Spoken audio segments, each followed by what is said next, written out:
Hello, welcome. My name is Zachary Corser. I'm co-director of the Policy Lab at Claremont McKenna College. It's my pleasure to welcome you all today to a conversation about modernization in Congress. This is a follow-up discussion to an event that AEI held on October 16th, where we had the opportunity to discuss Congress's diminished role in the constitutional system. I'd like to thank Yuval Levin and Nicole Penn with AEI's program on social, cultural, and constitutional studies for hosting this event. Also to George Thomas at Claremont McKenna's Salvatori Center for sponsoring and organizing this event as well. We're very fortunate to hold this because the timing is certainly right. When we started talking about this in October, we had some rather, broad discussions of Article 1 powers and a kind of, well-worn thesis about Congress, how it had withdrawn from the separation of powers that had been dominated by the executive, and we began to discuss reform ideas. And we hadn't yet had the final report of the Select Committee on Modernization suggesting reforms, and we certainly hadn't had the general election. And then, of course, we could have never anticipated, I think, the events of January 6th as they unfolded. And so now, I think, is a very critical moment for this discussion, and we're very fortunate to bring together sort of two sides to this argument. One is an academic perspective, one that's political science in nature, and another that's actually more experiential, those who've actually worked in Congress and had the opportunity to see from the inside how the institution works and how it doesn't work in certain cases. So before I get to introductions, I just wanted to set the table a little bit about our discussion. In bringing together both sides, there's one idea that I think can shape our discussion or our approach to this, and it's a very American idea. When we think back to the founders and we think back to the Constitution and its framing, one of the ideas that motivated the founders and was at the center of the Constitution is that the idea that the way in which we shape our institutions shapes our politics and our behavior. I was looking through some former writings about previous eras of reform, constitutional reform, and I ran across a really good quote from Hugh Hecklow, who's a political scientist who recently passed. He said, "First, we shape our institutions, and then our institutions shape us."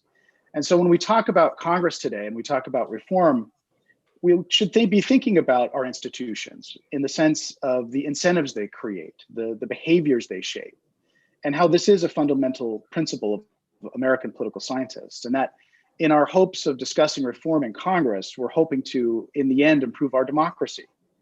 So let me introduce our panelists. Let me start with our AEI affiliated speakers.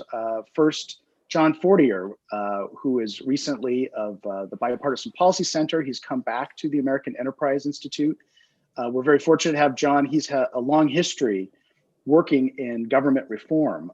John was executive director of the Continuity of Government Commission, which was a joint AEI Brookings Commission that was formed in the wake of 9/11 to discuss continuity in government issues. He was also co-director of a commission on political reform in 2013 that BPC organized. And so he has a lot of experience in Washington thinking through and working through ideas about necessary reforms. We're also joined by Kevin Kosar. Kevin is also a scholar at the American Enterprise Institute.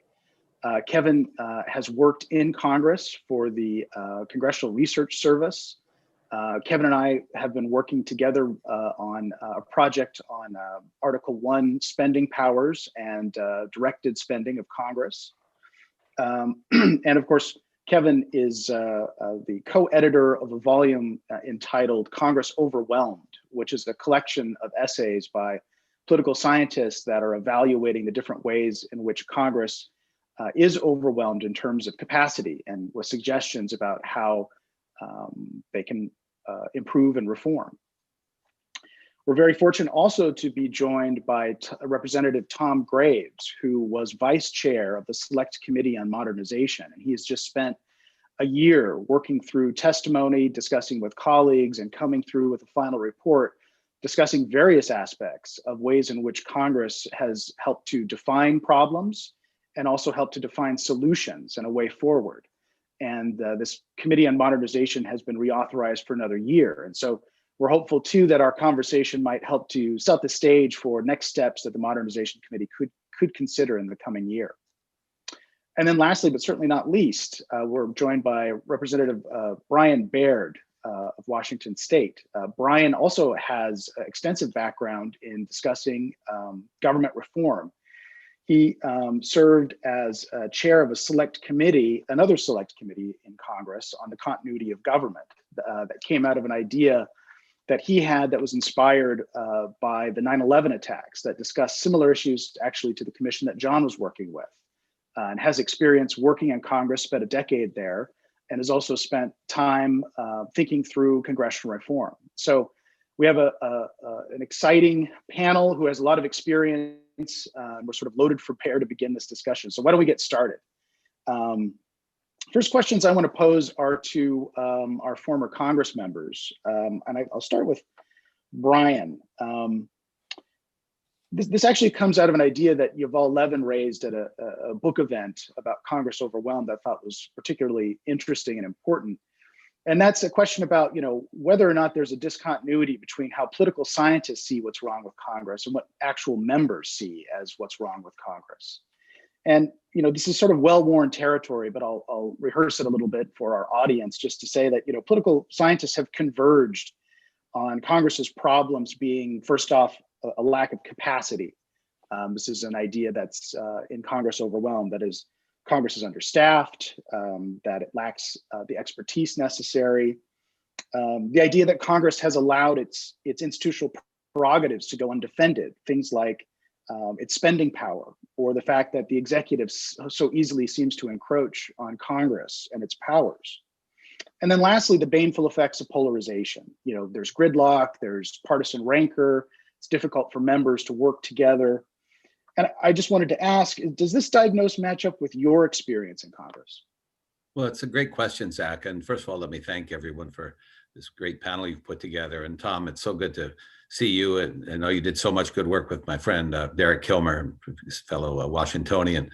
Let me just set the stage a little bit. I thought about comparing the work that Tom and Derek did to Hercules clearing out the Aegean stables, but a more contemporary analogy is in Seattle, we have a place called Pike Place Market. It's pretty well known.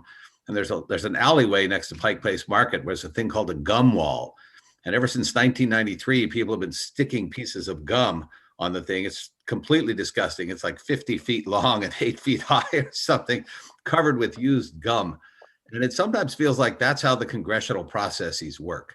If you look at the budget process, or you look at how just we go from appropriations or budget to appropriations and authorization, when you first get there, you think, oh, this place ought to make sense. People have been at it a long time and it ought to work pretty well. And as Tom and Derek and the select committee really clearly realized and demonstrated, there's a lot of structural issues that we can improve dramatically. So there is some truth to the idea that we've got to change the structural things. But there's a more fundamental problem, and that is that people are getting power. The connection between what it takes to get in office and what it takes to serve well in office is pretty distant. It's a different skill set. It's not a merit system. And then once you get power, you want to hold power the same way you got it. And that makes reforms especially difficult. And I'm not sure someone who hasn't run for office in an academic realm fully gets that, especially if you didn't run in a swing district. If you run in a swing district where you have to deal with both sides, that is a transformative experience. Tom, I want to ask the same question to you. You've had a lot of time to think through, what's wrong with Congress and think about reform. Do you think these political scientists have a good sense of what's wrong with Congress? How does it match up with your experience in Congress? Oh, I mean, that's a great question. It's an academic question. And before I get into it, I do want to tell you how good it is to join y'all and working with John and Kevin over the last 2 years through this time, and all the various groups that were involved in offering great ideas, suggestions, and counsel as we went through the process. But it wouldn't have been possible without Derek Kilmer.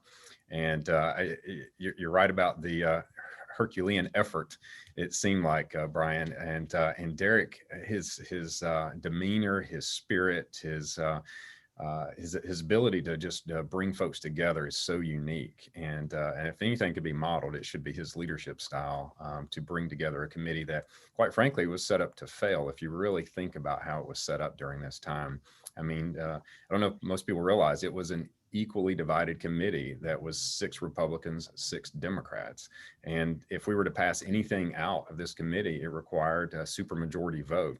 There was no way to get anything out unless it was bipartisan.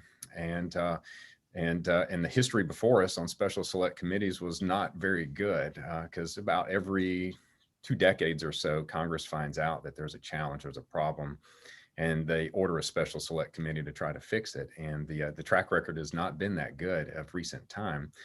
And so we were running an uphill battle from the beginning with our hands tied behind our back, and somehow through impeachment, through the longest government shutdown in the history of our country, and through a pandemic, you found a committee that was working away and found a way to join hands together and to find areas where you can agree and actually have success.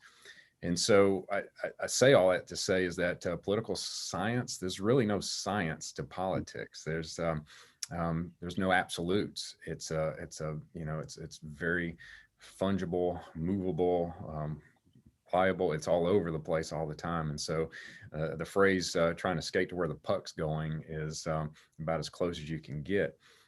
But I would hope that the highlight would be is that there is a way, it is possible, if members really roll up their sleeves and are committed to a single purpose. And in our case, it was trying to make Congress function a little better for the American people. Tom and Brian, I got a brief follow-up question for you both, because in certain ways you've led parallel lives. You both spent a decade in Congress.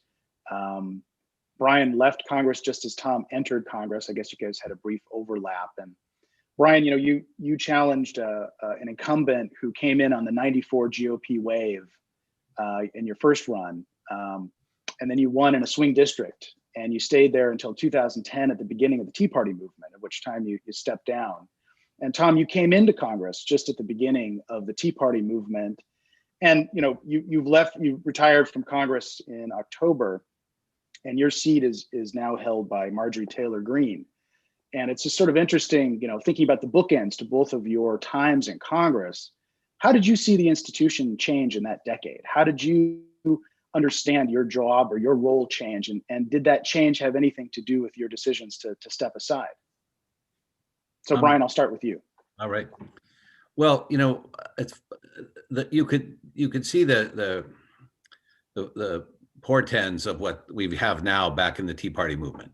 Back then, if you recall, we were dealing with the Affordable Care Act and some other things, and there were systematic websites based on how to disrupt town halls. You could go online and it'd be things like, don't let them have an intellectual discussion, shout them down, interrupt them every chance you get, flood the zone, crowd the room. A determined, deliberate effort to disrupt town halls. And I'd had 300 plus town halls. But by the end of 2009 and 10, at one point we had a rock amphitheater that would hold 15,000 people. We had 3,500 people at a town hall. And many of them were really dedicated and interested in learning about the Affordable Care Act and other policies. But there were a subset that had really strange agendas. One person got up and shouted that the Affordable Care Act would allow unauthorized people to come into your home and demand that you indoctrinate your children in a certain way. Another gentleman asserted that the AmeriCorps was Barack Obama's secret army that he was preparing to take over the country with. And there were the portents of this sort of normalization of paranoia, and the level of anger and vitriol was really pretty remarkable. So we saw some of that, which is just amplified with social media and with the divisiveness. So we've seen these trends for a while, and they're not good. I'd be really interested in the transition Tom has seen in his district as well. Yeah, Tom, same question to you. Yeah, I mean, Brian really laid it out well. It certainly has changed in a lot of different ways, and I think what you see are there's just different different methods maybe, or different tactics to how one might get elected or how they might approach their job. You know, in my case, I always wanted to be effective. I wanted to influence outcomes in a positive way. And it took me a little while to sort that out, to be honest with you. I mean, I was elected in the Tea Party movement. I was sent with a mandate to change things, and it took me a couple of years of calibration myself to learn, how do I best affect change? I can't do it all. I can't do it overnight, but how can I, as a single person with a voice, one, have the relationships and the reputation of a policymaker, but also the persuasiveness through the politics to try to derive an outcome that I felt like was consistent with where my district wanted to go. And that's not easy, because there's a lot of pressure from your districts, and there's a lot of third parties out there with a lot of money monetizing, quite frankly, a lot of these movements or these efforts or these slogans or these phrases that motivate people to ring the phones in the offices, and there's a point in time, I think, in every member's career where they realize that they are the voice of their district, and sometimes that doesn't mean they have to view it in a populist perspective, but they have more information, they have more facts in front of them, and they can listen to the district, but ultimately they have to make a decision based on the information in front of them, and sometimes that's contrary to where the movement might be in your district. And then you have to really learn how to message that back to the district and help them understand the decision making. But the one thing that I have noticed that probably we picked up on in the Modernization Committee is that there's an importance on, one, you are the voice of your district, absolutely, but sometimes we're noticing now the districts actually amplify your voice. And so what you're saying or what you're going on to TV to message, oftentimes is amplified back in your district. So depending what you want that to be, you can help your district with that. You can have a calming, considerate, thoughtful conversation on air with somebody you might disagree with, and that helps reflect back in your district that same kind of discourse as well. Thanks, Tom and Brian. Let's bring some of our political scientists in the conversation and talk more about the Modernization Committee's report. Sort of an area of common ground between the committee and political science is this idea about Congress's spending powers and how they've diminished over the years, particularly to the executive. And I want to pose a question to Kevin relating to this idea that Congress has very clear authority in Article 1 over spending. And the final report of the Modernization Committee points this out, but yet they seem to consistently cede the field, as it were, to the executive branch. And so I'm curious, what are ways in which we can help Congress to sort of wrest this power back, or even recognize that they have this power? Well, it's a big question, and it's a complicated one. And the loss of congressional power over the purse has been something that has grown over a long period of time. Breaking it down to basics, the power of the purse requires that somebody in Congress or multiple persons in Congress care about what an executive agency is doing and exert themselves to turn off the money if the agency is failing to do what Congress wants. It's a principal-agent relationship. And the way our system's set up, that can happen through either the authorizations process or the appropriations process. But one gets the impression that it's not happening a whole lot through either. And there's a variety of factors that have contributed to this. I mean, one obvious one is lobbying. Anytime government creates a new program, the program creates a constituency.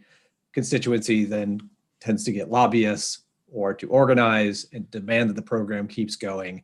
And that's just kind of a natural part of representative democracy, particularly one with a robust First Amendment. Second issue is, and this is where Congress really struggles, is just government giganticism. I mean, beginning of the 20th century to where we are now, government is unrecognizably huge. Beginning of the 20th century, a member of Congress could roughly apprehend the whole of the federal government. Today, that's just impossible. Even before COVID, our government was a $4.5 trillion operation with 180 executive agencies and just innumerable programs. Like, how cognitively do you grasp all of that? You just can't. So Congress is just overwhelmed on that count. And the appropriations process and the reauthorization process is simply broken down. Reauthorizations are not getting done. Members just don't seem to have the incentive to do them. The appropriation process, we watch that train wreck almost every year now, where instead of passing 12 separate bills where you scrutinize issue areas and departments and programs and try to figure out what's working and what's not and put your money where it makes the most sense and do all that negotiation. Now it's, last second omnibus bills of thousands of pages long being, rushed through Congress to avoid a government shutdown. And then you get presidents who have also weakened the process or Congress's control over the purse. They have this ability to just do stuff, which then you have 535 members of Congress have to respond. So, think about when President Trump, Congress made it clear the Democrats were in control, that they were not going to put money up to build a new border wall. Trump just did it. He just ordered money that was appropriate for another purpose and started building. And, trying to get that power of the purse back is going to be really hard. It's going to require people to start in Congress to actually start caring. One way that the select committee identified to get people to care is to re-empower individual members of Congress to actually have a say over where money is spent, particularly in their home districts. Right now, your average member of Congress feels pretty helpless, from what I can tell, about directing where the money goes. They feel like the appropriators pretty much have all the power. Second thing that Congress could do is probably think better about the whole way you budget. We've got an authorization process, we have an appropriation process, we're supposed to have a budget resolution. That's a really complicated thing. Trying to get all that done in the first 6-9 months of a year is proven an impossible task these days. So just blowing up that process and simplifying it. Select committee recommended stretching the budget resolution process to a biennial process. So you'd have 2 years to put together a spending plan instead of trying to get it all done in 1 year. I think there's promise in that. And I think there's promise in just generally rethinking how the process can be made easier, made simpler, and also can devolve some authority to individual members so that they feel they have a skin in the game. One big change between Brian and Tom in your careers was the ending of earmarks. Brian, you left just as earmarks were reformed and then banned. And then Tom, most of your time in Congress, there were no earmarks. And I'm just kind of curious, as your perspective as members, and thinking about spending power, how that changed, do you think, the role of individual members and this idea of Congress having power over spending? Yeah, I want to riff a little bit on what Kevin said. Earmarks are crumbs by and large, and it's nice to have some crumbs if you don't have anything else. But one of the structural problems is you've got authorizing committees, and then you've got appropriating committees, and a very small percentage of members of Congress are on an appropriation committee, and they're known as cardinals because they wield that kind of power as the cardinals in the Catholic Church. And that makes everybody else a supplicant. You go to them and you plead, can I please have this? Could I please have that? And that disenfranchises members of Congress. They end up waiting for a 5,000-page omnibus appropriation bill. They're told vote yes or no. They haven't had a chance to read it. They don't know what's in it. And they had no say really in what's in it. If we were to say, let's make every member of Congress an appropriator and compile appropriation and authorization committees together, and you have a more circumscribed area in which you have real expertise.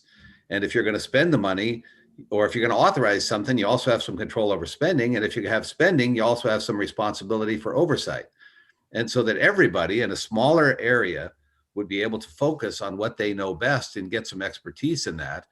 And then I think some degree of earmarks, because ideally we know our district better than anybody else, but you have to put some guardrails on that so we're not doing political favors for earmarks.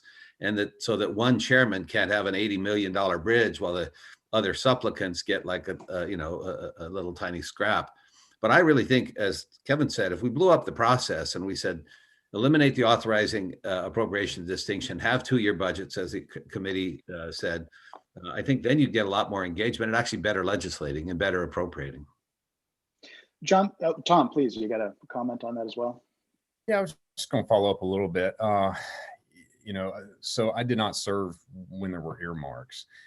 So I can't really speak to what they did or didn't do, but we did discuss it and quite extensively as the Modernization Committee, and we came up with a great recommendation, I felt like. But the only committee I've ever served on is appropriations. I was a cardinal, as you would say, quote, cardinal of several committees. I served on every subcommittee but one in appropriations. So I know that committee inside and out.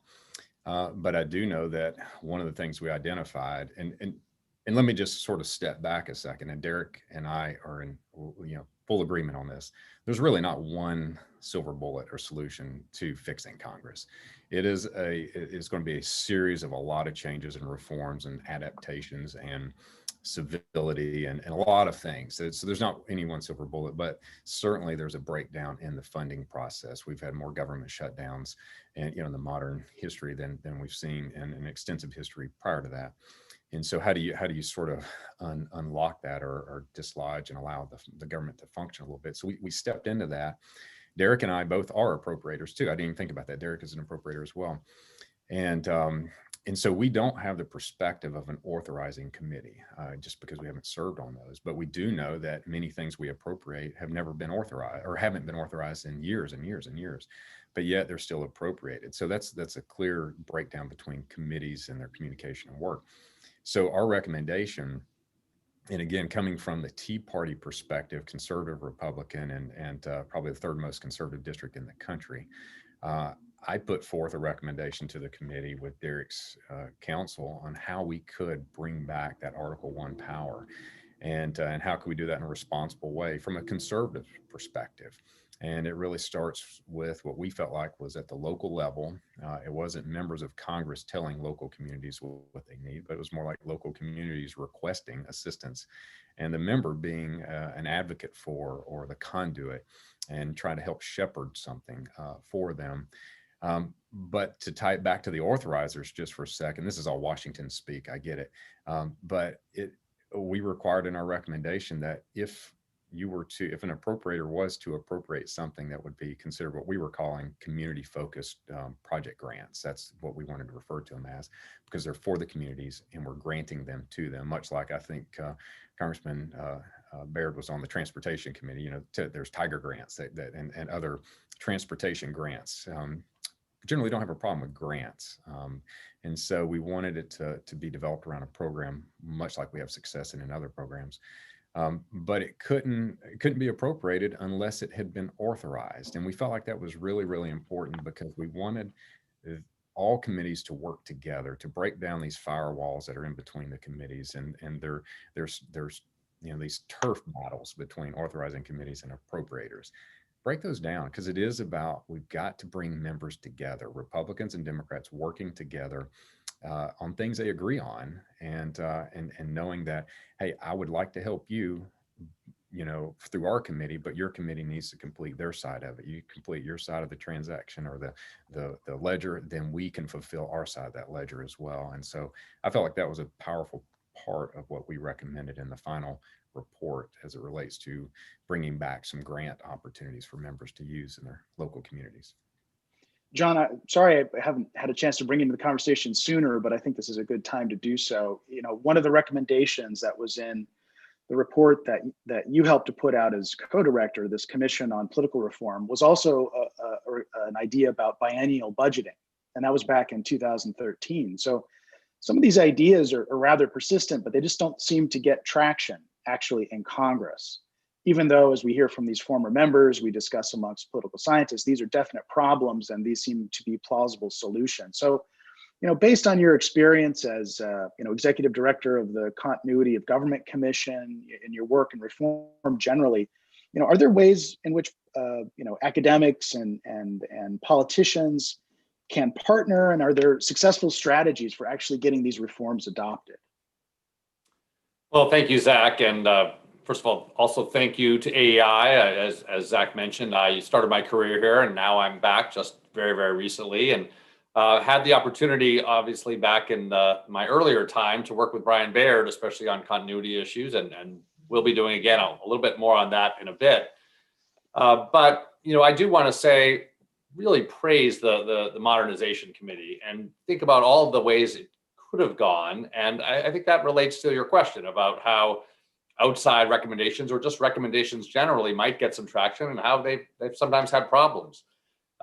Representative Graves mentioned the history of committees of reform and joint committees and others, and it hasn't been that great. Sometimes it is an idea generating focus, but doesn't really get implemented. And one thing I think that the Modernization Committee began with is it focused on the House.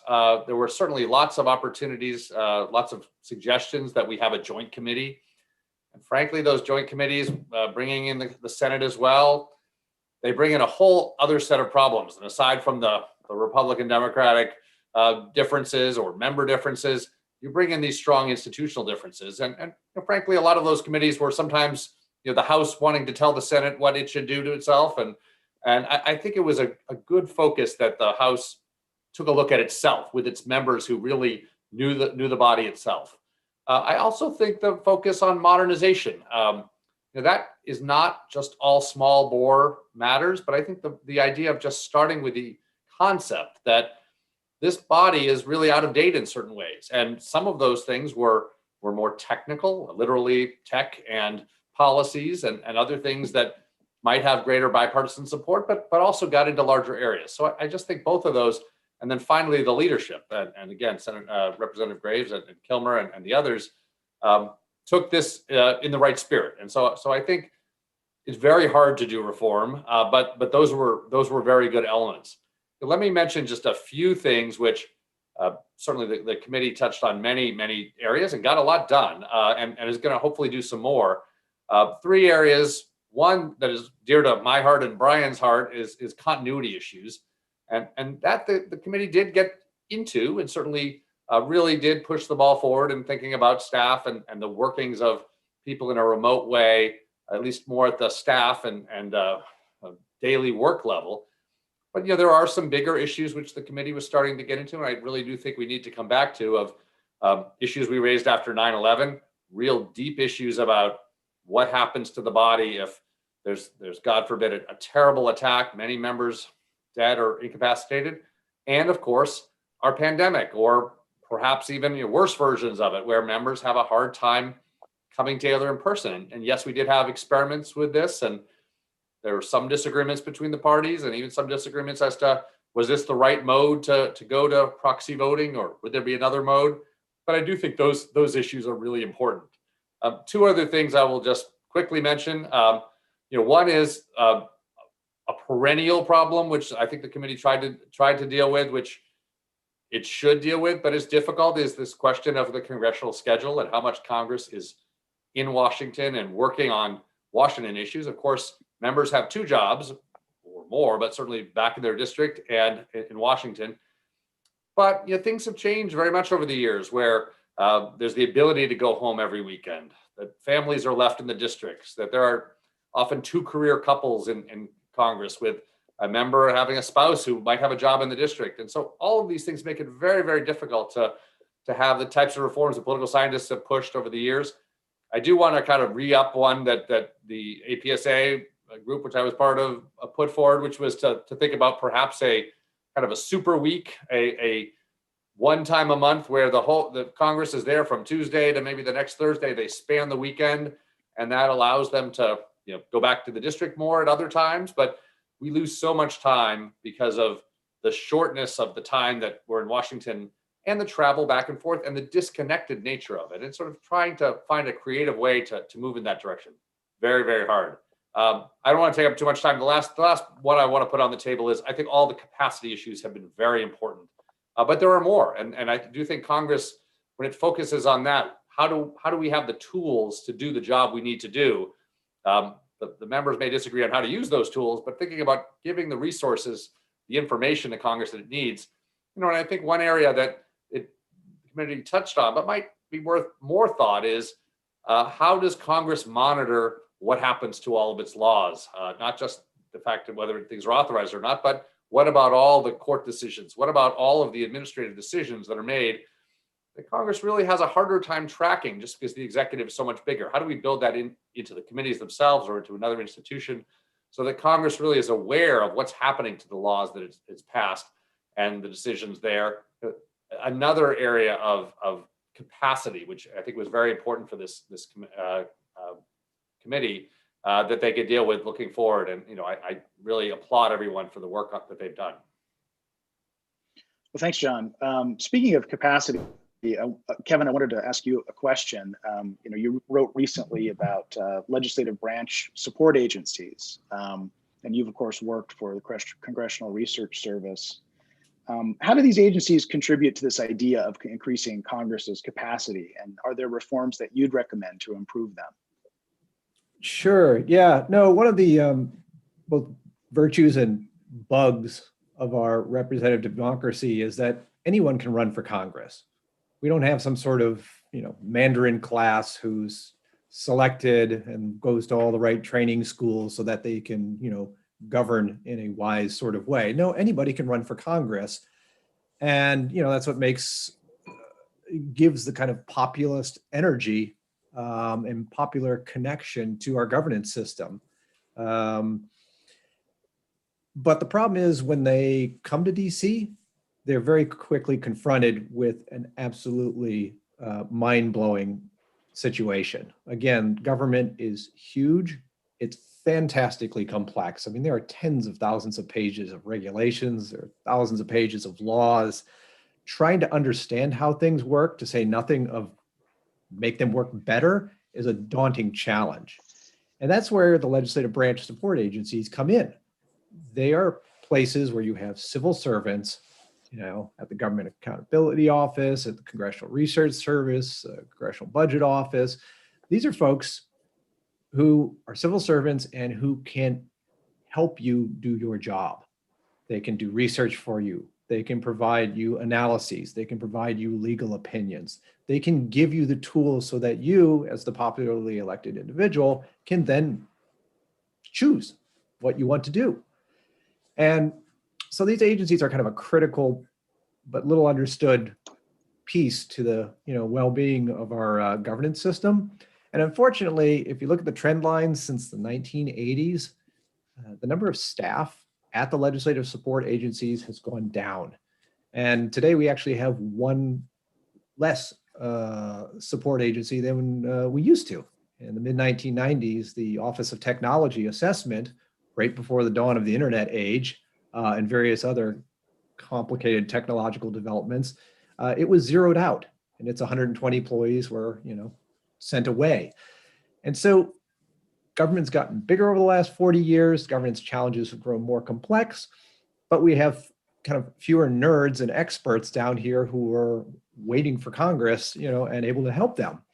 And so I think one thing that's worth doing is that Congress should make sure that it fully funds these agencies so that it has the support that it needs. Because again, governance is fantastically complex, and members are harried and pulled in tons of different directions. And so having more people around them who can help them figure out things, I think, is a positive. Can I jump in on this, Zach, real quick? Yes, please. Kevin observed, and accurately so, that the government has expanded, and some people will say, yeah, that's the problem, just shrink the size of government. But the issues have expanded. The issues that members of Congress and that the country has to deal with now are more complex than they were 20 years ago. And if you shrink, if the numbers of people grow, which they have, we all represent more people now than we used to by far, or at least members do.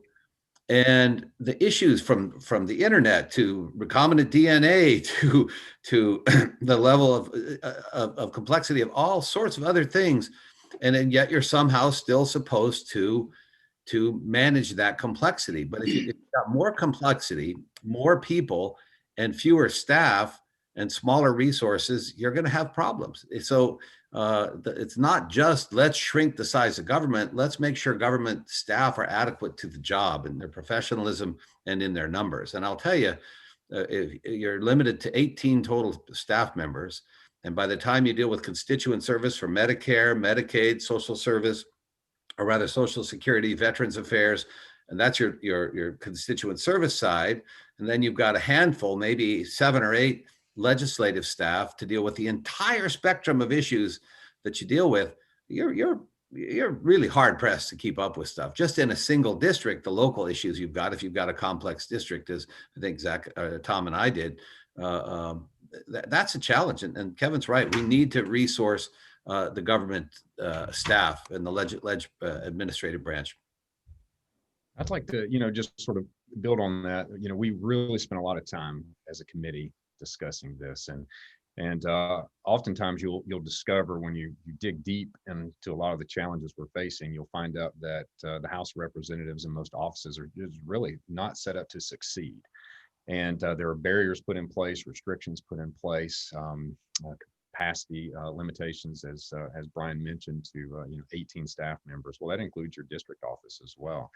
And depending on your district office, you may have one if you're in a compact area, and say in a very urban area. But if you're in a rural area, you may have 3, you may have 4 different offices that are all having to be staffed and serviced by your limitation of people you can employ. Now, the limitations is a head count. It has nothing to do with your budget. And so, and then you have the constraints of your budget. And so one thing that did happen when in early 2000, I guess it was 2011, 12, the House of Representatives, and you've got to remember then it was Barack Obama was president, and I think Harry Reid was the Senate Majority Leader at the time, and the Republicans had control of the House. But it was a tough time from a budgetary perspective. So what did we do as House, as House members? We cut our budgets by, I think it was about 22% over a series of a couple of years. And with that, you limit your ability to do what we felt like our committee's goal was, and that is to identify how can we better serve the American people. Well, we had found out that we had made it much more difficult to carry out that goal and objective, when in fact the Senate did not cut their staffing budgets or their office budgets at all. And so we had, as a House, thought we were taking moral high ground. We were going to balance the budget by shaving off a few $1 million here and there, when it's a hundreds of billions of dollar problem. We felt like, oh, that's going to help. It didn't really help. It made things a little bit more difficult. It made it harder to represent our districts. It made it harder to do the constituent services. And, when as a member of Congress, there's a lot more than voting. There's a lot more than showing up on Fox News or CNN. I mean, it's actually impacting people's lives in your district who are calling your office.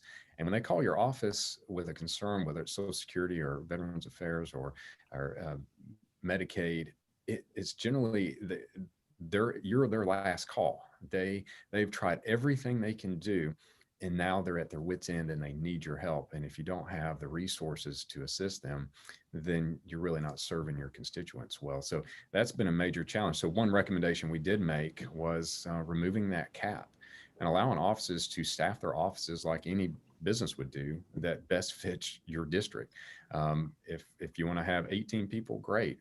If you want to take the same amount of money and spread it across 25 people and you can manage that, and it better balances your committee assignments and your district work, then do that. And it was just an arbitrary restriction that we couldn't quite identify where it came from, other than maybe some sort of DC fire code that limits the number of people per square foot in a building. And we couldn't quite identify it. But that does then lead to space challenges, and space requirements. But one thing we learned from the pandemic is, you don't all have to be in the same area and still be able to work and meet the needs of your district. So if you can use your same budget, hire more people, and many of them are working remote, then you don't have the capacity problems within your internal House office. So we learned a lot over the last term about staffing. Kevin, did you have another comment? Yeah, it just picks up where where Tom left off. I mean, certainly the House has adopted rules and policies that have made it harder for, individual members running their personal offices to be as effective as they might. And unfortunately, the House's poor decisions go beyond that. If you look at the congressional committees, again, 40 years ago, they had more staff than they do today. And congressional committees are supposed to be the places where policy is being crafted. And there are fewer people. And again, as Brian alluded to, the issue space has gotten broader and broader. So, it's not surprising that a result of that is struggling to get bills done and power ebbing away to the executive branch. Well, it's also a power consolidation within the leadership of any house or any committee as well that we've noticed. I wanted to start shifting the conversation slightly. We've talked, indirectly or directly about the recommendations of the Modernization Committee, many of which have to do with concepts like capacity, increasing expertise, increasing funding, increasing the number of staff, having better benefits for staff, making sure that they can stay longer and become more expert and support the mission of members and the Congress as a whole. But there may be a question, a nagging question at the back of everyone's mind, is that if we give Congress all these capacities, will they actually employ them? Will they actually take the opportunity that's given to them to actually fundamentally improve the capacity of Congress and meet some of these challenges that we've identified? For example, defending their spending prerogatives with the executive, making itself a more relevant player in the budgetary process in Washington. And so, Tom, I wanted to, since you've spent so much time thinking about these issues, I'm just kind of curious what you think. If we have these, rule changes and we have some institutional tweaks where we spend more money on Congress, do you anticipate that we'll actually see changes in Congress, or do you think what we're seeing now is sort of outside of Congress's control, that what's happening in the districts, what's happening with our politics, and what's happening with polarization is actually what's standing in the way of Congress reforming itself? Yeah, as I was saying earlier, there's really no silver bullet. And, we made 97 recommendations that were largely brought to us from members. We had a member listening day, was our very first hearing, and so many members, Republicans, Democrats, House leadership on both sides of the aisle, came and gave their ideas, and we took all those ideas and sort of ruminated on them and worked through the process. And 97 came out favorably out of our committee. And so, if all 97 are implemented, will that fix things? I don't know that it fixes everything as we know it today. Does it move us in the right direction? I think it will. And we've already seen some success. I mean, many of the concepts have already been adopted, and it's not something you're going to see on the headlines of the news, or it's not going to go viral on Twitter, just as none of our hearings did, because they actually were working. People were getting along and having conversation. I have to tell you a funny highlight that Derek and I had in one committee, and y'all might have witnessed this. We were in a committee room having a hearing on, I don't even remember what, I think it might have been a lot of budgetary stuff. And out of nowhere, a group of students walk in the back, and they're there visiting from a school, and just wanted to witness a hearing in place. And they didn't know what the committee was, and they stayed there for a while. And the committee adjourned. And it was a long, committee debating and discussing a lot of different concepts that there's not full agreement on. Afterwards, Derek and I thought we would just go talk with the students and see where they're from and learn more about what their interests were. And in that conversation, I just looked at them and said, so tell me, do y'all know who's the Republican, who's the Democrat? When you're watching this committee, can you tell who is from which party? And they all looked at us and they couldn't. And that was sort of our objective in how we handled the committee. And as we went through the recommendations, and that was sort of like it was a nice little bright spot for me and Derek, because we knew that we were managing, we had students that were watching Congress work, and they couldn't tell who the Republican was, and they couldn't tell who the Democrat was. And so as a result of that kind of collegiality we had as a committee, the recommendations came out. So one of the very first ones that was implemented recently was having, unfortunately, there's a pandemic in place, but having newly elected members, have their freshman orientation together, bipartisan. Both parties joining together. And, the irony of when I first showed up is that, Republicans were told to go get on this bus and Democrats were told to go get on that bus, and you're both taught by your own parties and how to do your job and maybe how to scuttle the other team, right? So from day one, you're encouraged not to collaborate with the other party. And so we saw that implemented, in this freshman orientation, as well as from a capacity component and staffing. There's a big challenge with when you're newly elected in November and there's this gap of time of 7 weeks, 8 weeks before you're sworn in, that you were never allowed to hire anyone. There was no budget, and yet you're supposed to be setting up an office. You're supposed to be going through all these orientations and these trainings and that come with doing the job before you're sworn in. We made a recommendation that actually came from, I want to say it was Ms. Porter from California, that recommended, hey, can we have a staff? Can we hire one person to help us for those, as we transition through that time? So during this freshman orientation, during that period of time, each newly elected member had a staff member that was paid for them to help them better set up their offices and get better prepared so they could better serve the American people. Calendar, we talked about calendar earlier. The new calendar that came out from Steny Hoyer reflected our recommendations as a committee.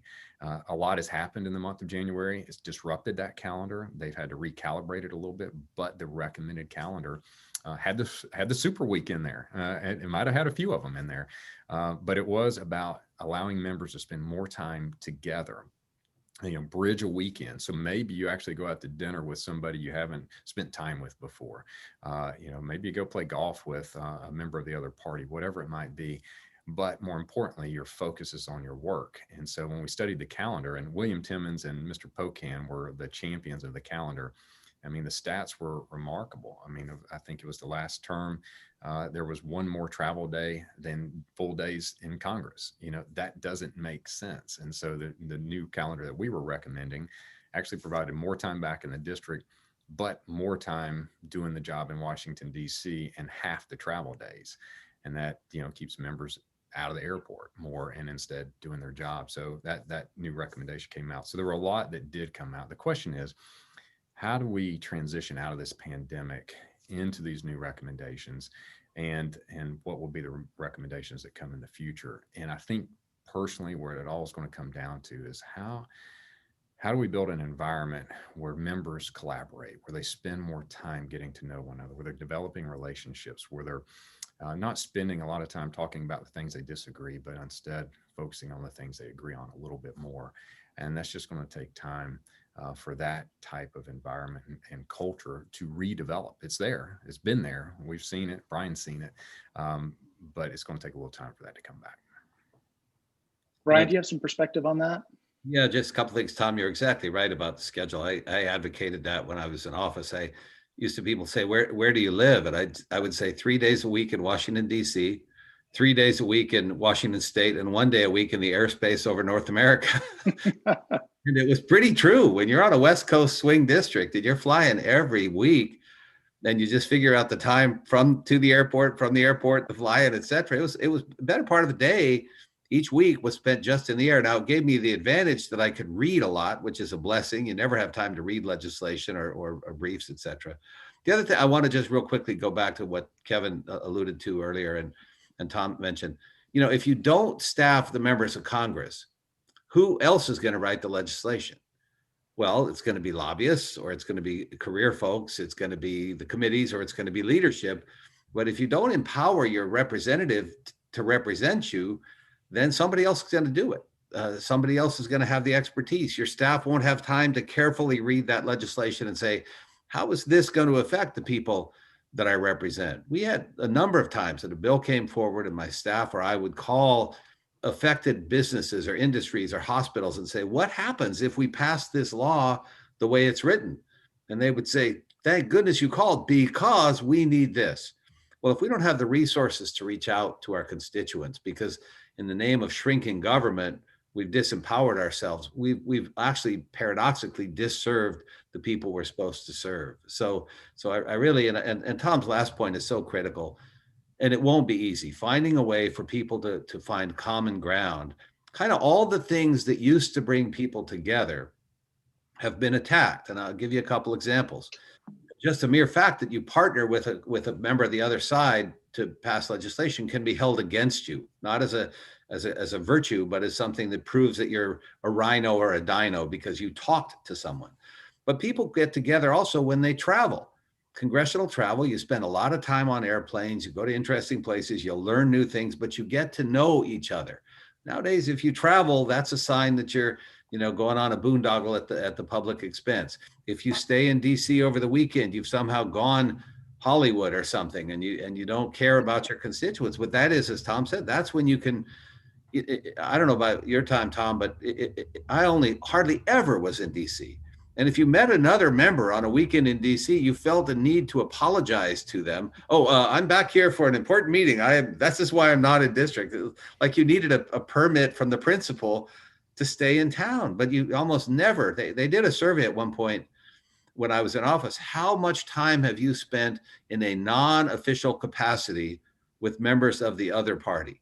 It was minuscule. It was just, except for like the congressional baseball game or a few other things like that, we just don't have that opportunity. And that then fuels the animus that divides us.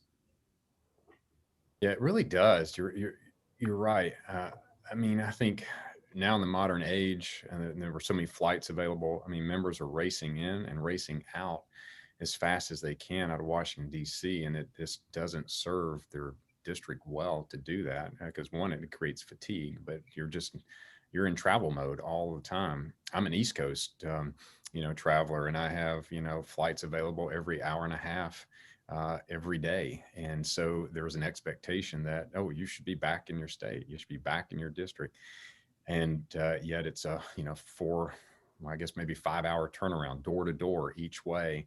And that's time that could be better used, doing your job, and spend a little more time with other folks that you want to do your work with. It's really interesting what I've noticed. And the question always comes up, if there was one thing you could change, if you could wave your magic wand, what would it be?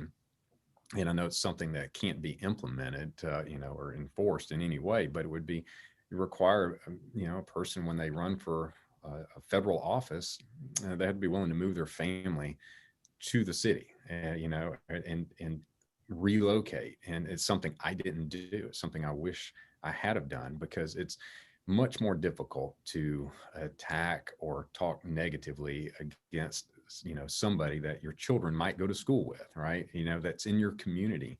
We really don't have a sense of community at all as members of Congress. We are, we're all in our silos. We're racing back and forth. We brush past each other in a hallway or a tunnel, and know very little about one another, but our families don't interact either.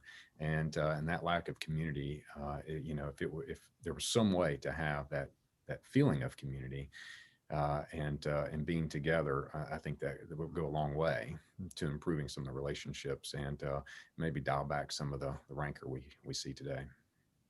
I just want to highlight in the report too, there are many recommendations that are made on this score. That is to say, breaking down barriers between parties and trying to have members thinking of themselves more as an institution and less as either, representing only their district or only their party.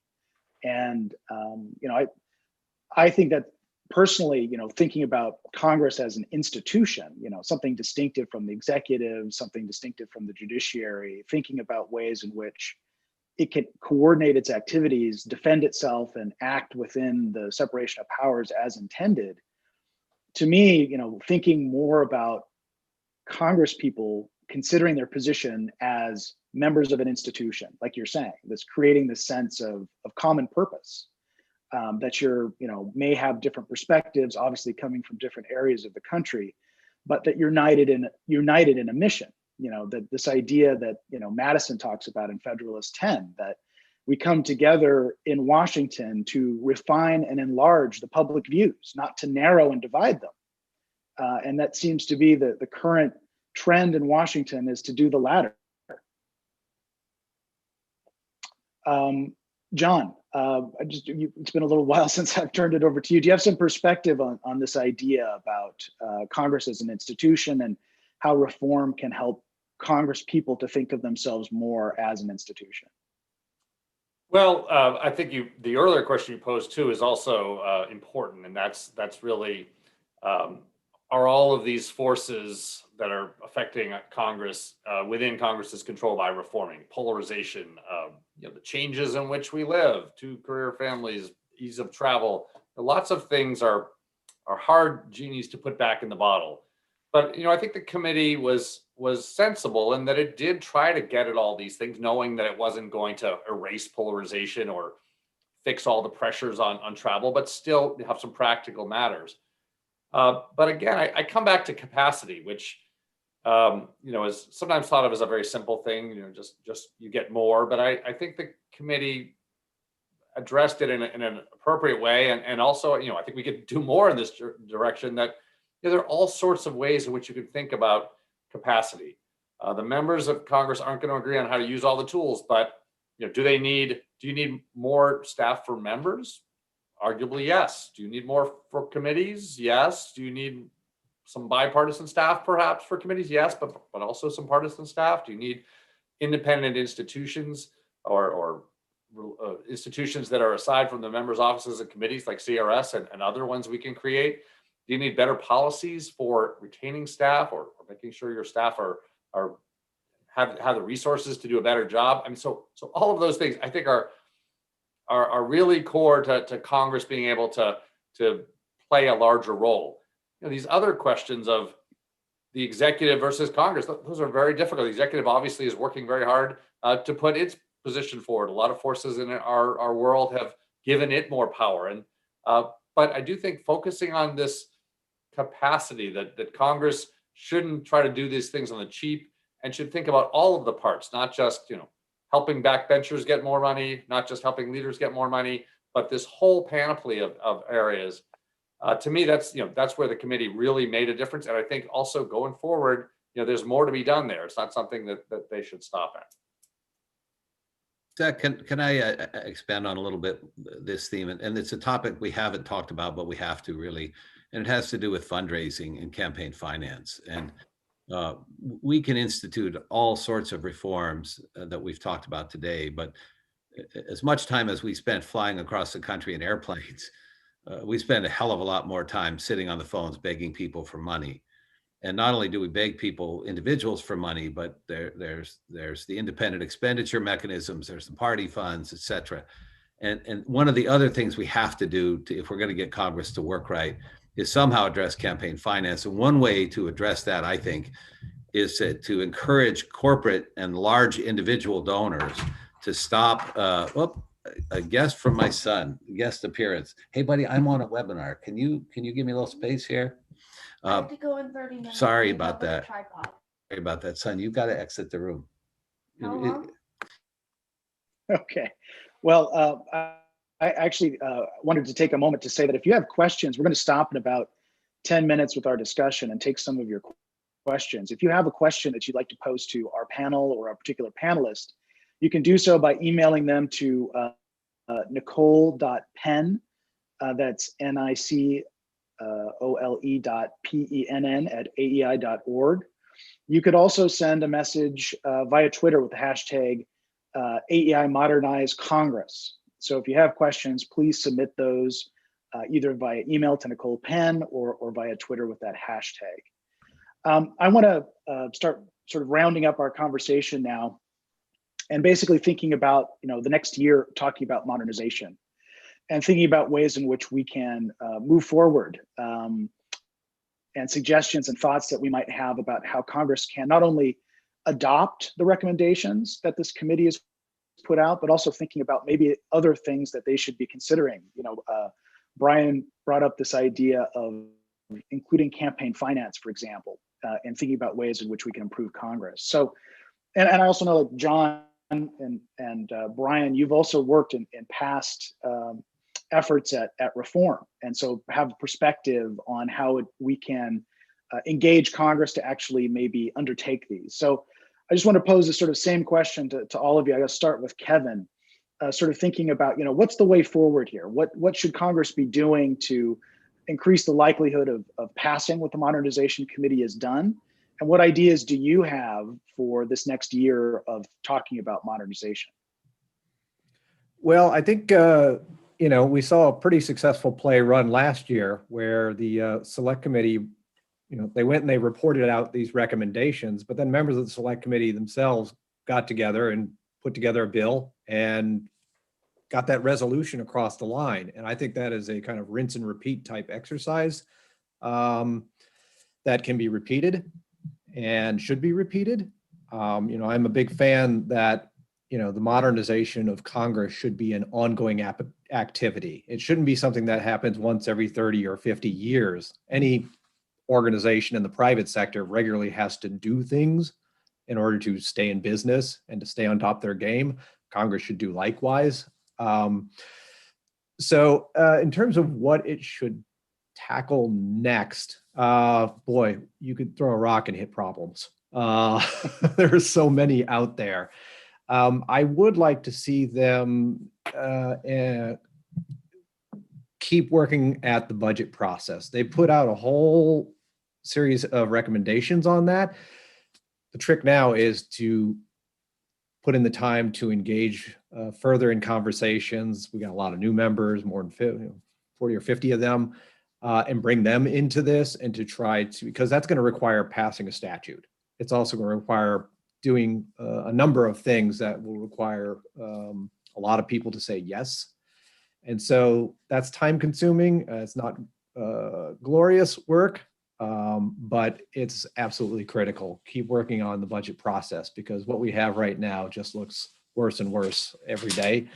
I also would hope that they would continue working to delve deeper into the staffing issues and making sure that the people that they do have on the Hill, whether it's in the committees, their personal offices, or at the legislative branch support agencies, are empowered to be as effective as they possibly can. To just take one trite example, congressional staff now, if they want to use like a committee room, they have to walk around with like clipboards and papers and go through this whole bureaucratic process of trying to get access to use a room.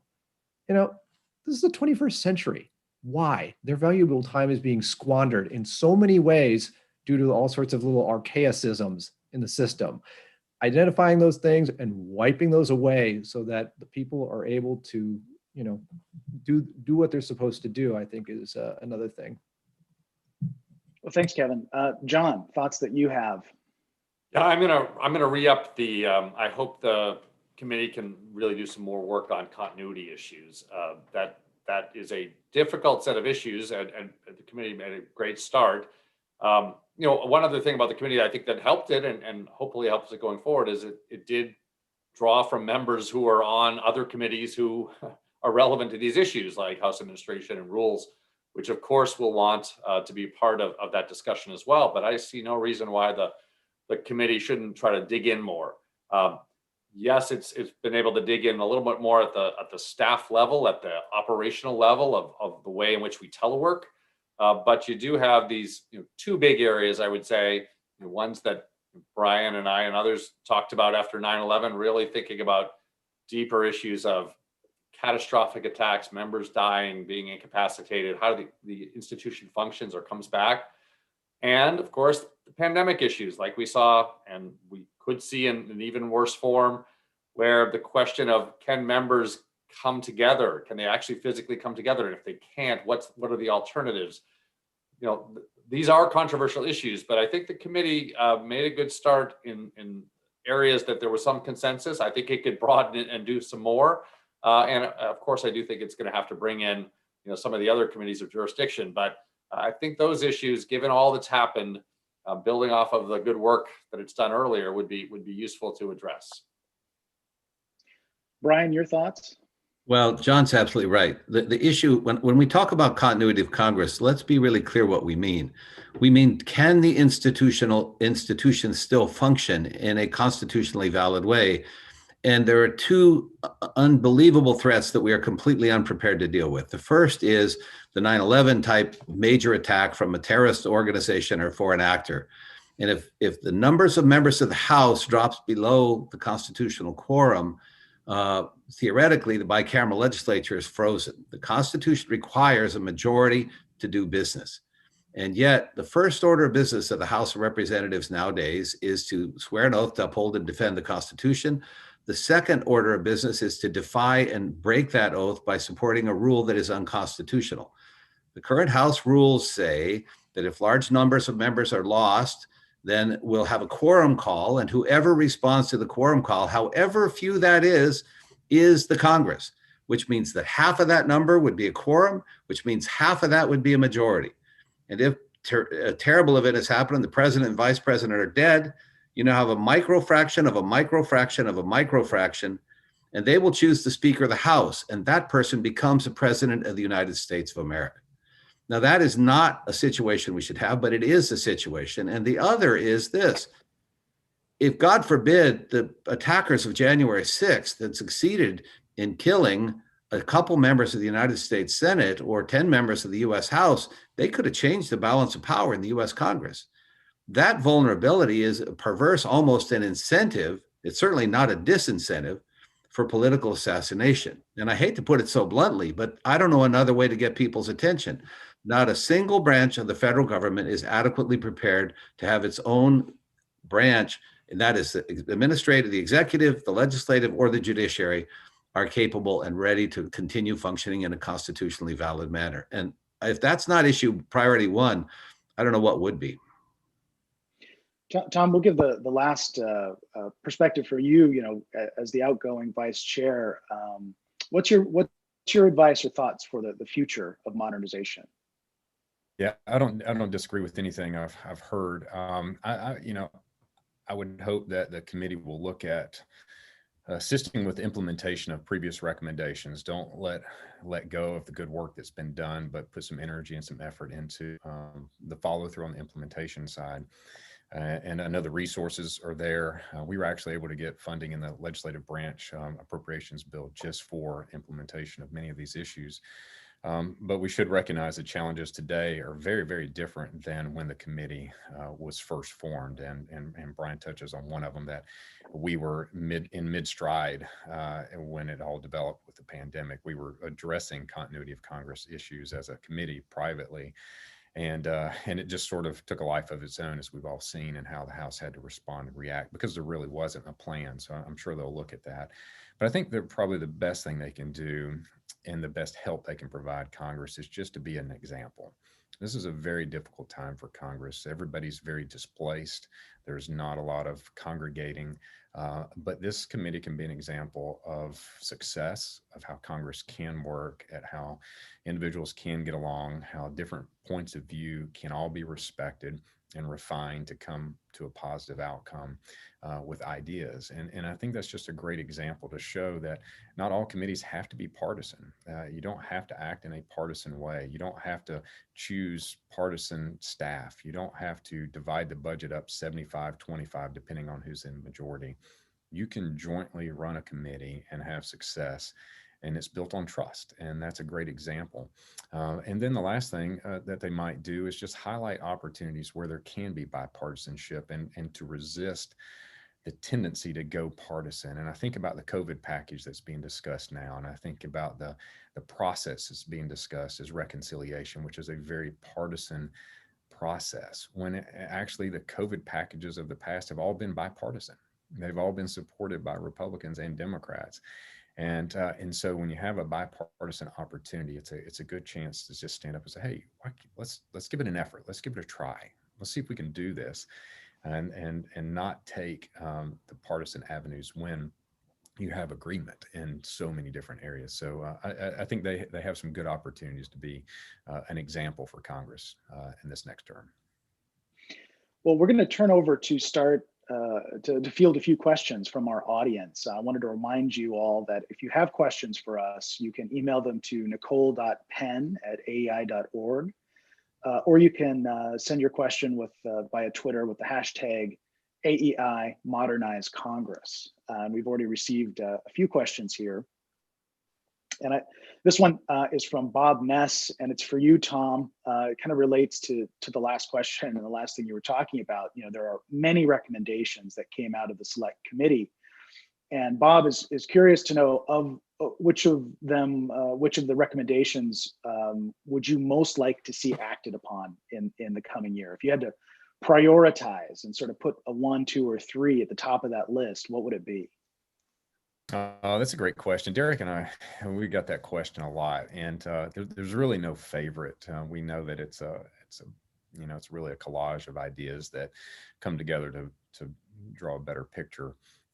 But for me, I mean, I know the budgetary stuff's really important as an appropriator. I get the idea that we've got to fix that broken process, and that's all important. But I think personally, what really struck a chord with me, it was a testimony, and it was from Reed Ribble. I don't know if y'all recall that when we had a panel of former members that had some had left voluntarily, some had not, and the question was asked to him, what would have kept you? And he left on his own, and he left early. He very talented business person, and had great ideas. He was a policy guy. He wasn't a political guy. He was totally policy focused. And he left. He just got frustrated. And I said, well, what would have kept you here one more term? The country needed you for one more term, and you could have, but what made you leave? And his answer was, I didn't have purpose. My party controlled the chamber. My party had the speaker. I was on the committee that I wanted to be on that was controlled by my party. And in fact, I think Paul Ryan might have been the chair at the time, and that would have been from his delegation. And he says, I had an idea. I had over 200, I forget what it was, say 30, 40 co-sponsors. It was bipartisan, and I couldn't even get a hearing. I couldn't even get my own bill heard in a committee controlled by my party, by my friends, that was bipartisan.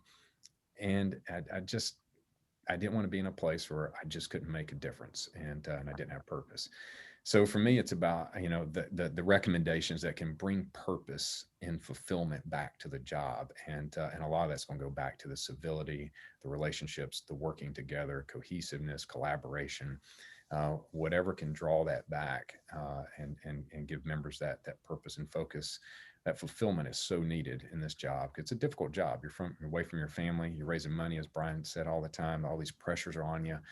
You should at least find fulfillment and purpose in what you do. We have another question here from Quentin Wilson. I guess this is for Brian and for Tom. You're both former members of Congress. He's curious about what former members can do to help guide and support reform efforts like this. Are there ways in which former members can come together, share their experience, and help in this modernization effort? I'll jump in on that. First of all, Tom, I thought what you just said is absolutely true. A few years ago, I did a survey of former members, just an informal discussion, and I asked them what one of the hardest things about leaving Congress was, and they said that loss of purpose. But more and more, I'm hearing what you say, which is members are not even finding that sense of purpose in office. They're feeling stymied and frustrated and blocked, and it's like wait around a year, and at the end of the year, vote for an omnibus appropriation you haven't read, and then go home and raise more money. And that's not service, and that's not satisfying.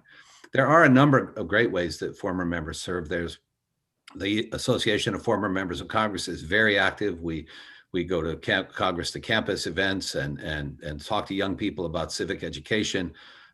There's a group called the Reformers Caucus and Issue 1, which works on really campaign finance reform and civility issues. There are a number of good government, civic society things and forums like this. So members of Congress, former members, bring a lot to. They bring a passion for and love for the institution and the country. They bring a knowledge of how things can work and should work. And it's interesting, a lot of times members are more collegial after they're in office than when they were in office. If you're not having to run for re-election again, suddenly when you say my friend, you actually mean my friend. And so there's a lot former members can do. And the former members under the aegis of Demand Progress and PopVox got together and did a mock hearing over Zoom that sort of demonstrated to the Congress that it could be done and showed how and learned. We figured we can be the test pilots. If we screw up, we don't lose an election and we don't embarrass ourselves. Or if we embarrass ourselves, who cares? But that kind of being a test bed platform, I think was pretty helpful. And so there's lots of ways members can and will be engaged. Yeah, I think about that. I would recommend, let's just say we were talking to a panel of former members or a group of former members. I'd say don't disengage. More than ever, members of Congress need your engagement, need your encouragement. They need your counsel. So many members are new. So many have never served in an elected body. They're learning on the job, and they're learning through their favorite cable news network oftentimes. And I think we owe it to sitting members and many obviously newly elected members to just be engaged with them and encourage them and be available. Because I know the difficulties and the challenges that they're facing, and they could use, some insights at least. You don't have to tell them what to do or how to do their job, but I know reflective insight from how it has been and how it can be are always welcome. You know that, Tom, the former members association, as you may know, just sent a letter to leaders of both chambers on both parties, basically pleading for civility. And it was former Democrats, former Republicans, independents, House and Senate members joined together and said, look, folks, you're tearing apart your own institution, and we've got to do better than this. How can we help? But really, that kind of statesmanship is what hopefully former members can bring, and hopefully it won't fall on deaf ears in the institution. And to say another encouraging word about this, former members of Congress as an organization, I had an opportunity this summer to work with a group of students to interview former members of Congress about earmarks. And it was, when you talk about having more civility and more friendship and collegiality after you leave the chamber, I was bowled over at the generosity and the desire and passion that former members had about the institution, and how willing and able they were to provide really important perspectives on reform. So there's a big role for former members to play, I think, moving forward in terms of this reform effort. We have another question here. This is from Mike Stern. We've seen this, I think, in any walk of life in America, that the pandemic has really reshaped what we do and how we do it, and what we do right here, for example. Instead of meeting in Washington at AEI, we're doing this virtually via Zoom. He asked the question, do Zoom and WebEx and other kinds of technologies that we've now adopted and become used to provide some new opportunities for Congress to get information and advice, but also maybe to engage with their constituents? I know that Tom, Brian, you had both mentioned the fact that you're constantly shuttling in person back and forth from your districts to Washington. Do you think that in part of modernization could be, more virtual interactions rather than in-person interactions? Well, I absolutely do. I represented a large geographic area. I was just on the phone yesterday with my good friend Greg Walden, who Tom knows well, and Greg represents all of Eastern Oregon. And we were talking about what it used to take to talk to all the county commissioners. It was a long process, and now, sorry for the phone in the background, now you can Zoom with everybody right away, and that's really efficient and can be really effective. Yeah, I'll pick up on that. It creates some efficiencies, certainly with meeting with people, meeting with constituents, and such, and maybe committee meetings and other things.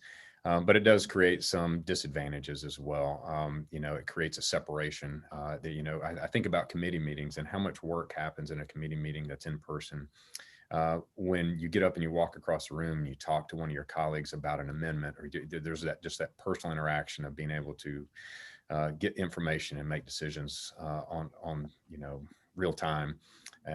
So that might be one disadvantage. Obviously, it's necessary in a pandemic mode right now, but it creates some efficiencies that are really helpful. It does streamline the calendars. It allows you to do a little bit more in a day, and I think members enjoy that. I think I'm the first member that left Congress in the pandemic mode, and how staffs were operating and how meetings were occurring, and the challenges that everybody was dealing with, and how to the connectivity. But watching it come together has been really fascinating. Let me elaborate on that interpersonal stuff. One way which, when we were doing the remote hearings, which we advocated, which I don't think's been implemented, is when you're on the floor in a real vote on the floor itself, sometimes you walk in and you think you've got your mind made up, and you look and your three most trusted colleagues are going the other way. And you can go to them on the floor and say, wait, I was leaning yes, and you're all no. Help me understand this. And under the proxy system, you can't do that necessarily. And you can't, unless we show the members in real time who's voting how, and give a way for them to connect in real time as the vote's in process. I think we miss a really fundamental element, because there were several times that I thought I had a bill figured out. I talked to somebody and they said, did you know that this was in the bill?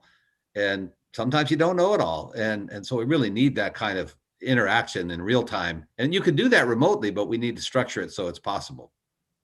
And maybe I could just add, I know, Brian, again, when we were post 9/11 thinking about continuity issues, there was certainly talk about a remote Congress. And at that time, I think it was not as well thought of because there are some disadvantages, or the worry that we were talking about before about making sure members are able to come together, or going to be in Washington. Maybe everybody would just, mail it in and stay home. But with the pandemic, of course, we see, the need for something. And again, I know there's disagreement in the House as to what should be implemented when, but we were in a situation which was pretty bad now, but you could imagine an even worse situation where maybe more universally people agree they couldn't come together. And so balancing the idea of having the tools to be able to do something and figuring out what the procedures are remotely, but also making sure you keep the personal nature when you have the regular Congress. I think that's a good task, and that's what I hope Congress will really wrestle with. But clearly, we need modernization in this area. We've seen some, but we're going to have to figure out both how to use it well, and then also how to make sure we have this personal interaction that's really still important for the regular operation of Congress. John, you're so right. If we don't deal with the possibility of continuity issues, and we don't deal with the possibility of meeting remotely, the very institution that is supposed to help the country solve its problems becomes incapacitated by the very problems they need to solve. And we've got to fix that. And remote sessions combined with continuity fixes are part of the solution. We just got a few more minutes, and so one last question. This is an interesting comparative question from somebody who works for the European Parliament's liaison office in Washington. And that's a comparative perspective.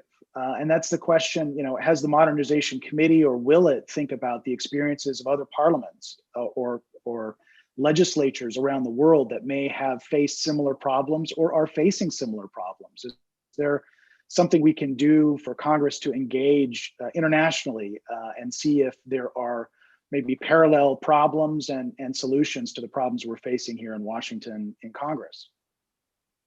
Yeah, great question. We actually did do that, and particularly with some of the continuity issues as we were beginning that process at looking at other bodies and how they operate, including states. We heard testimony from states as well. And that's important for us to learn from. That's, oftentimes we think we have all the answers and that somebody else is not doing it as well as we are. And in fact, we're finding out, no, there are better ways to schedule. There are better ways to calendar. There are better ways to do block scheduling on committee meetings. It's amazing to watch how the General Assemblies operate. I come from the state of Georgia.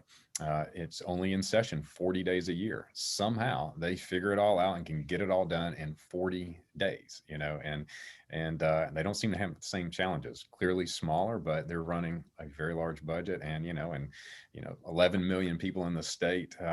So we did learn, and I think Washington State was a great example of how things could be done, if I remember right, Brian. Yep. Well, one thing on the remote thing, Tom, is when we did the mock hearings, we had testimony from a member of the Brazilian Parliament. We had a member of the Spanish government. We had David Petraeus, all remote. They didn't have to fly on airplanes to come to us. And we were in real time able to have the chief advocate in the British Parliament was able to testify in our hearing from the UK in real time. And they had a lot to teach us. So it's a great question. I appreciate the person asking it. The technology does allow us to bring in new perspectives more efficiently, more conveniently, and more globally.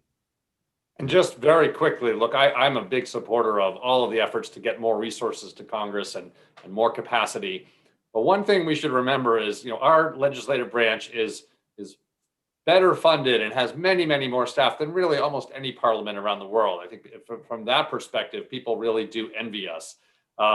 Again, we can be more efficient. We still need more, but the staff that individual members have, the staff that committees have, there are a lot of parliamentary systems which are very, very, very, very small staffs and relying on the executive in a bigger way than we are. So we could be a lesson to them in some ways, and we still need to do more. Well, unfortunately, we've run out of time, but I wanted to thank our panelists for a really engaging discussion, for the former members for their passion for their institution and for improving it, and to our scholars from AEI for their efforts to improve Congress, and also again to Yuval and AEI for helping to host this discussion. So thanks to everyone who submitted questions and stayed with us, and we really appreciate your attention, and we hope to see you again in another panel soon.